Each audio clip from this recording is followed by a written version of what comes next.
பிரியமானவர்களே, ஆண்டவராகிய இயேசு கிறிஸ்துவின் நாமத்தினாலே அன்பின் வாழ்த்துக்கள். கர்த்தர் தாமே உங்களை ஆசீர்வதிப்பாராக. இந்த நிகழ்ச்சியின் வாயிலாக மீண்டும் உங்களை சந்திப்பதிலே மகிழ்ச்சி.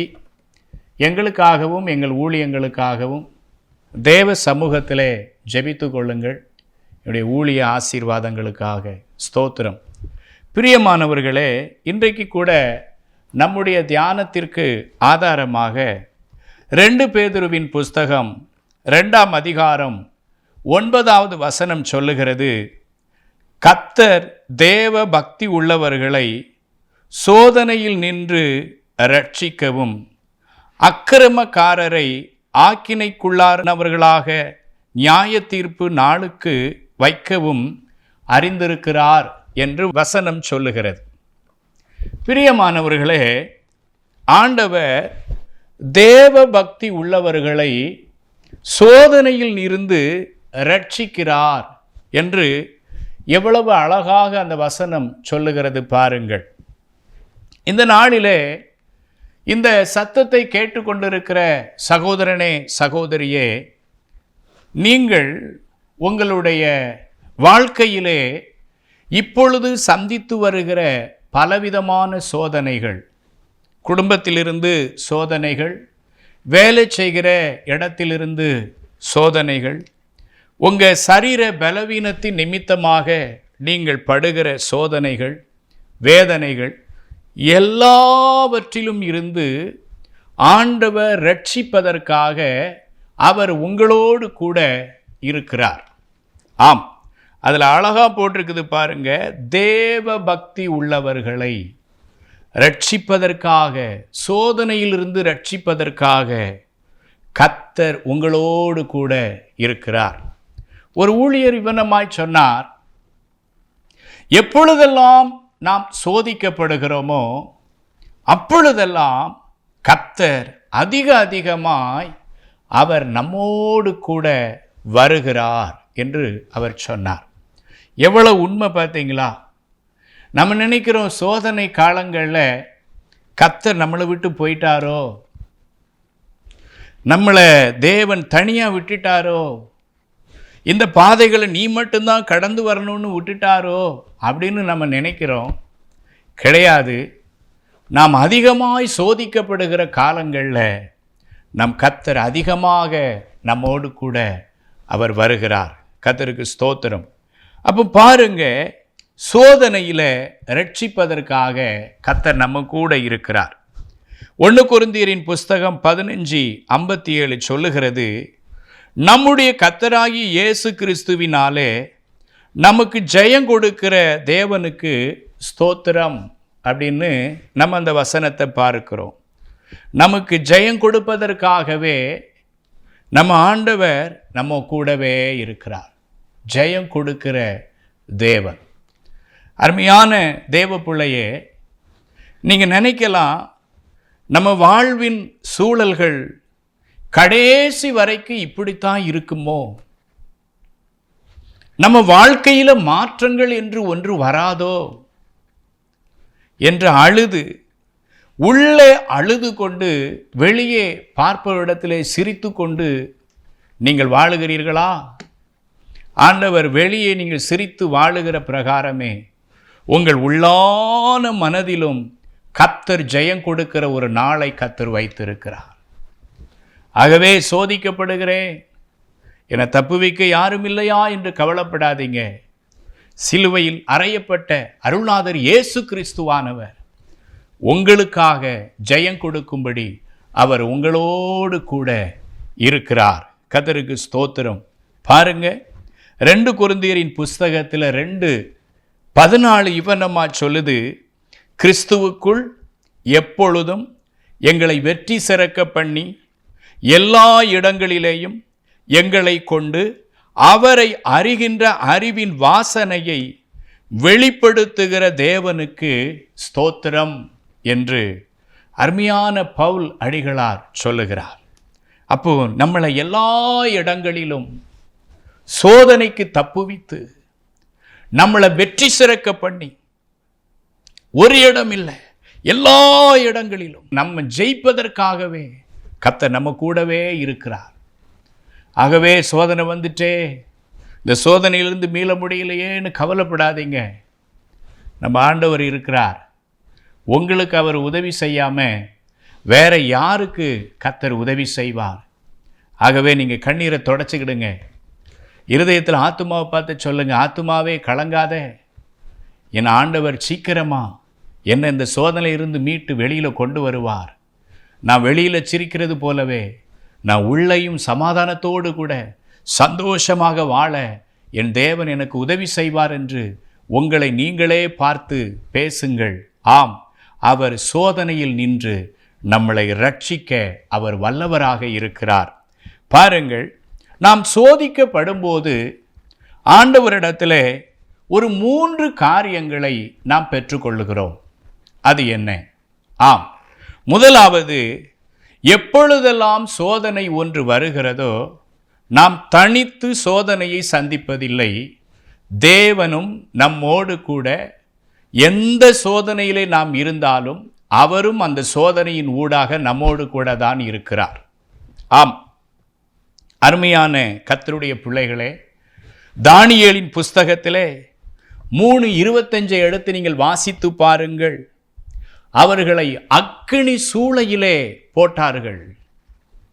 அங்கே சாத்ராக், மேஷாக், ஆபேத்நேகோ 3 பேரையும் அந்த சூளையிலே போட்டபோது அந்த சூளையின் நடுவிலே அங்கே எழுதப்பட்டிருக்கிறது, 4ஆம் ஆளின் சாயல் தேவ புத்திரனுக்கு ஒப்பாயிருக்கிறது என்றார்கள்.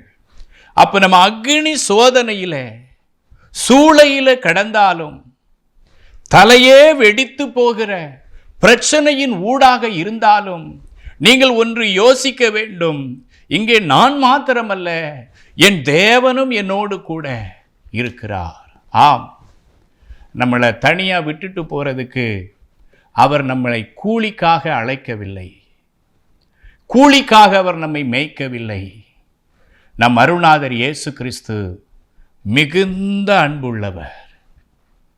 அவர் அன்பின் நிமித்தமாக நம்மை அழைத்திருக்கிறார். ஒரு நாளும் சோதனை காலகட்டங்களில் அவர் நம்மளை விட்டு போகவே மாட்டார். அக்னி சூளையா இருந்தாலும் அங்கே அவர் நம் நடுவிலே இருப்பார். இன்னும் உதாரணத்திற்கு, யோசேப்பு சிறைச்சாலையிலே கிடந்த பொழுது கர்த்தராகிய இயேசு கிறிஸ்துவானவர், கர்த்தராகிய தேவனானவர் அவரோடு கூட சிறைச்சாலையிலே இருந்தார். பார்த்தீங்களா? அக்னி சூளையில கர்த்தர், சிறைச்சாலையில கர்த்தர். இன்னும் நாம் சோதிக்கப்படுகிற எவ்விடத்திலும் நம்மோடு கூட கர்த்தர் இருக்கிறார். ஆக நம்ம கூட கர்த்தர் இருப்பதனால நமக்கு ஒன்றும் நிகழாது. அவர் கேடயமாய், மகா பெரிய பலனாய் அவர் நம்மோடு கூட இருந்து நடத்துவார். சோதனைன்னு ஒன்று வந்துட்டாலே நம்மோடு கூட நடக்க நம் நேசர் ஒருவர் இருக்கிறார். ஒன்று. இரண்டாவது காரியம் என்ன தெரியுமா? வேதம் சொல்லுகிறது, அவர்களுடைய கால்களையும் கைகளையும் கட்டி அந்த சூளையிலே சாத்ராக், மேஷாக், ஆபேத்நேகோவை போட்டார்கள். அந்த வசனம் சொல்லுகிறது, தானியேல் 3:27, தேசாதிபதிகளும் அதிகாரிகளும் தலைவரும் ராஜாவின் மந்திரிகளும் கூடி வந்து அந்த புருஷருடைய சரீரத்தின் மேல் அக்னி பலன் செய்யாமலும் அவர்களுடைய தலைமயிர் கருகாமலும் அவர்களுடைய சால்வைகள் சேதப்படாமலும் அக்னியின் மனம் அவர்களிடத்தில் வீசாமலும் இருந்ததை கண்டார்கள். ஒரு சேதமும் இல்லை. ஆனால் கட்டி இருந்த கயிறு மாத்திரம் அறுக்கப்பட்டிருந்தது. இன்றைக்கு சோதனை நமக்கு வரும்போதெல்லாம் இது மரணத்தை கொண்டு வந்துருமோ, இது பாதிப்பை கொண்டு வந்துருமோ, என் முன்னேற்றத்தை எல்லாம் அழித்து என்னை பின்னோக்கி இது இழுத்து கொண்டு போய்விடுமோ என்று நீங்கள் பயப்படுகிறீர்கள்.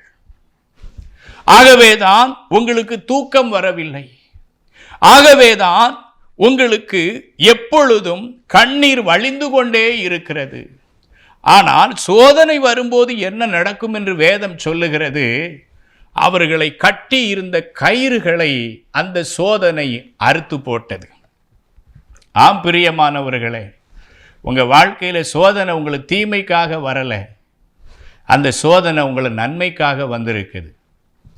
ஏன்னா தேவன் நல்லவர், அவர் கட்டுகளை அறுக்கிறதான தேவன்.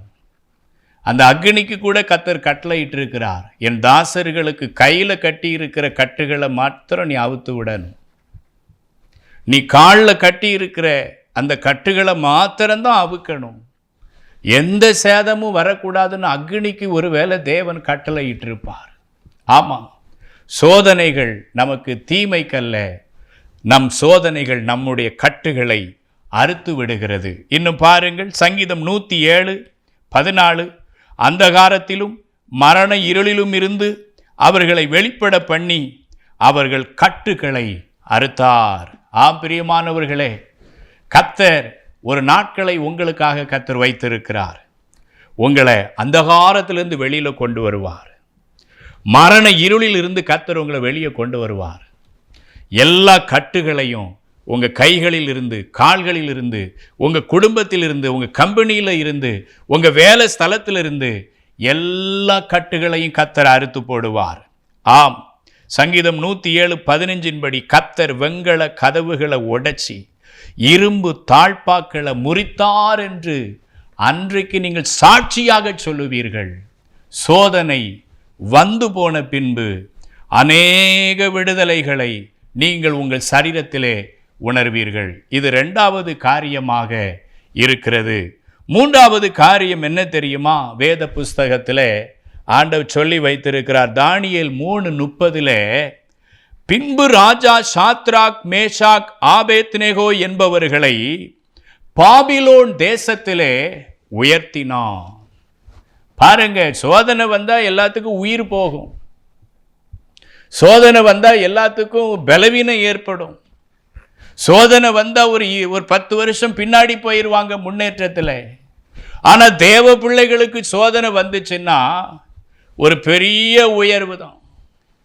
ஆமாம், சோதனை எப்பவுமே நமக்கு நன்மைக்காகவே தேவன் நமக்கு அதை அனுப்புகிறார், அதை அனுமதிக்கிறார்.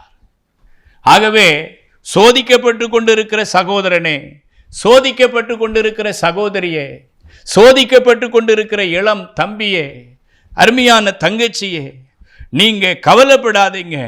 இந்த வந்திருக்கிற இந்த சோதனை உங்களை உயர்த்தும்படி கர்த்தர் கொண்டு வந்திருக்கிறார். ஆம், எப்படி கர்த்தர் என்ன உயர்த்துவார் என்று நீங்க கேட்கலாம். இதற்கு சரியான ஒரு அர்த்தம் நீங்க காண வேண்டுமானால் ஆதியாகம புஸ்தகம் 41:43 வசனத்தில் வாசித்து பாருங்க. குழியிலே போடப்பட்ட யோசேப்பு, தவறாக குற்றம் சாட்டப்பட்டு சிறையிலே போடப்பட்ட யோசேப்பு, சிறையிலிருந்து கைதியாக வெளியேறி யாரும் தேடாதவராக போக வேண்டிய யோசேப்பை ஆண்டவர் எப்படி தெரியுமா உயர்த்தினாராம்? பார்வோனுடைய ஆட்களை கொண்டு வந்து அந்த பூட்டுகளை கர்த்தர் உடைச்சி அங்கிருந்து சிறையிலிருந்து நேர அரண்மனைக்கு கர்த்தர் கொண்டு போனார். கொண்டு போய் உயர்வு எப்படி தெரியுமா இருந்தது? ஆதியாகமம் 41:23 தன்னுடைய 2ஆம் ரதத்தின் மேலே அவனை ஏற்றி தெண்டனிட்டு பணியுங்கள் என்று அவனுக்கு முன்பாக கூறுவித்து எகிப்து தேசம் முழுமைக்கும் அவனை அதிகாரியாக்கினான். பாருங்க, சோதனை எப்பவுமே ஒரு உயர்வு தான். அதனால நான் சோதிக்கப்படுகிறேன்னு சொல்லி இடறி போகாதீங்க, அதனால் நான் சோதிக்கப்படுகிறேன்னு சொல்லி ஆலயத்துக்கு போகாமல் இருக்காதீங்க, அதனால் நான் சோதிக்கப்படுகிறேன்னு சொல்லி சாராய கடைக்கு போகாதீங்க, நான் சோதிக்கப்படுகிறேன்னு சொல்லி வீட்டுக்குள்ளே அழுதுகிட்டே இருக்காதீங்க. சகோதரனே, சகோதரியே, கர்த்தர் உங்களை பார்த்து சொல்லுகிறார், உனக்கு வந்திருக்கிற சோதனை உன்னோடு கூட கர்த்தரை இருக்க வைக்கும், அவர் உன்னோடு கூட இருப்பார். 1. 2வது, உனக்கு வந்திருக்கிற சோதனை உன்னை அழிப்பதற்காக அல்ல, உன்னுடைய கட்டுக்களை அறுப்பதற்காக அந்த சோதனை வந்திருக்கிறது. இந்த சோதனையின் முடிவிலே ஒரு பெரிய விடுதலையை நீங்கள் காண்பீர்கள். 3வது, சோதனை உங்களுக்கு எதற்காக வந்திருக்கிறது என்று சொன்னால், ஒரு பெரிய உயர்வை தரும்படி வந்திருக்கிறது. ஏன் இப்படியெல்லாம் ஆண்டவர் சோதனைக்கு ஊடாக இதை நமக்கு கொண்டு வருகிறார் என்று சொன்னால், வேதம் சொல்லுகிறது சகலமும் நன்மைக்கு ஏதுவாக நடந்தேறுகிறது. அருமையான சகோதரனே, நீங்கள் ஒன்று மட்டும் செய்யுங்கள். சோதனை காலத்திலே தேவ பக்தி உள்ளவர்களாயிருங்கள். 2 பேதுரு 2:9 படி கர்த்தர் தேவ பக்தி உள்ளவர்களை சோதனையில் நின்று ரட்சிக்கிறார். துன்மார்க்கரை அவர் ரட்சிப்பதில்லை, அநியாயக்காரரை அவர் ரட்சிப்பதில்லை, அக்கிரமக்காரரை ரட்சிப்பதில்லை, வேற ஏதோ ஒரு பிரியத்தின் மேலே உலகத்திற்கு பின்னாக ஓடிக்கொண்டிருக்கிறவர்களை ரட்சிப்பதில்லை. தேவ பக்தி உள்ளவர்களை அவர் ரட்சிக்கிறார். ஆக நீங்கள் உங்க ஒப்பு கொடுங்க. ஆண்டவரே, என்னை ஒரு தேவ பக்தி உள்ள ஒரு மனுஷனா மாத்துங்க. உங்க பிள்ளையா என்னை மாத்துங்க. உங்க இரத்தத்தினால ஆண்டவரே இயேசுவே, உங்க சொந்த இரத்தத்தினால என்னை கழுவுங்க. நானும் உங்க பிள்ளைப்பா, என் பாவத்தை அறிக்கையிடுகிறேன் அப்படின்னு சொல்லி ஆண்டவற்றை ஒப்பு கொடுங்க. அந்த நாள் முதற்கொண்டு நீங்கள் தேவ பக்தி உள்ள தேவ பிள்ளைகளாக இருப்பீர்கள். கர்த்தர் உங்களை ரட்சிக்க ஆரம்பிப்பார். இப்பொழுது கூட நாம் ஜெபிப்போமா? தேவ சமூகத்தில் பரலோகத்தில் இருக்கிற எங்கள் அன்பு தகப்பனே, அருமையான தேவனே, தேவ பக்தி உள்ளவர்களை சோதனையில் நின்று நீ ரட்சிக்கிறீர் என்று நாங்கள் பார்க்கிறோம். உங்க பிள்ளைகளுடைய கண்ணீரை கர்த்தர் மாற்றுவீராக. சோதனை வரும்போதெல்லாம் நீர் எங்களோடு கூட இருக்கிறீர். சோதனைகள் வரும்போதெல்லாம் எங்களுடைய கட்டுக்களை நீர் அறுக்கிறீர். ஆண்டவரே, சோதனைகள் வரும்போதெல்லாம் எங்களுக்கு உயர்வுகளை தருகிறீரப்பா. இதை நாங்கள் உணர்ந்து கொள்ளத்தக்க ஞானமுள்ள இருதயத்தை இந்த நிகழ்ச்சியை பார்த்து கொண்டிருக்கிற சகோதரனுக்கு, சகோதரிக்கு கர்த்தர் அருளுவீராக என்று ஜெபிக்கிறோம். அவர்களுடைய இடையூறல்களை, ஆண்டவரே இடரல்களை கர்த்தர் மாற்றி போடுங்க. அவர்களை கைதூக்கி விடுவீராக. உங்க சமூகம் அவர்களை நடத்தட்டும். உங்க கரத்துல அருமையான குடும்பத்தாரை ஒப்பு கொடுக்கிறேன். கர்த்தர் பெரிய காரியத்தை செய்யும். இயேசுவின் நாமத்தில் ஜெபிக்கிறோம் எங்கள் நல்ல பிதாவே, ஆமென்.